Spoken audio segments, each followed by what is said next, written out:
Hi friends, ఈరోజు మన ఛానల్లో మల్టీగ్రెయిన్ దోశ ఎలా చేయాలో చూసేద్దాం. ఎవరైనా సబ్స్క్రైబ్ చేసుకొని వాళ్ళు ఉంటే చేసేసుకోండి. ఒక బౌల్లో 1 కప్ ఆఫ్ ఉరద్ దాల్ తీసుకోండి, అంటే మినప్పప్పు తీసుకోవాలి.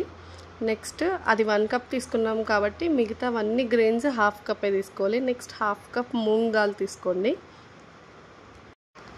తర్వాత కందిపప్పు కూడా హాఫ్ కప్ తీసుకోండి. నెక్స్ట్ హాఫ్ కప్ వచ్చేసి శనగబాలు తీసుకోండి.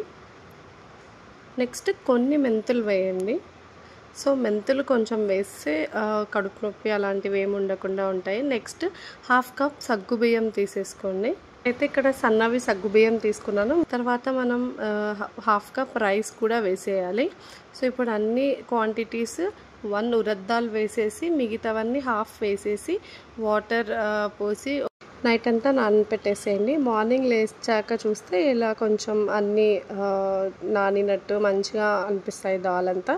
నెక్స్ట్ ఒక మిక్సీ జార్ తీసుకొని అన్నీ ఇట్లా గ్రెయిన్స్ అన్నీ దీంట్లో మిక్సీలో వేసేయండి. ఒక 5 పచ్చిమిర్చి వేయండి. తర్వాత 2 పీసెస్ ఆఫ్ జింజర్ కూడా వేసేయండి. తర్వాత జీరా ఉంటుంది కదా, అది కూడా ఒక 1 టేబుల్ స్పూన్ వేసేసేయండి.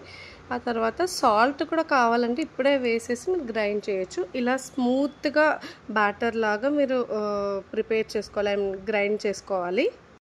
స్మూత్గా గ్రైండ్ చేసి పెట్టుకున్న దాన్ని ఒక బౌల్లోకి ట్రాన్స్ఫర్ చేసుకొని నేను సాల్ట్ ఇప్పుడు యాడ్ చేసేస్తున్నాను. కావాలంటే మీరు కూడా ఇప్పుడు యాడ్ చేసుకోవచ్చు. నీట్గా కలిపేసి వేడి పెన్నం మీద ఇలా దోశలాగా ఇలా వేసేస్తే ఆయిల్ వేసేయండి లైట్గా.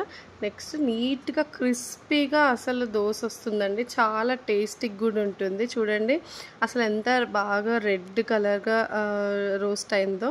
సో మీరు కూడా ఈజీగా ఇంట్లోనే చేసేసుకోవచ్చు. మీకు నచ్చిందా ఈ మల్టీగ్రెయిన్ దోశ? డైట్లో ఉన్నప్పుడు కూడా హ్యాపీగా బ్రేక్ఫాస్ట్కి తినేసేయచ్చు. ఈ వీడియో మీకు నచ్చినట్లయితే please do like, share and subscribe friends.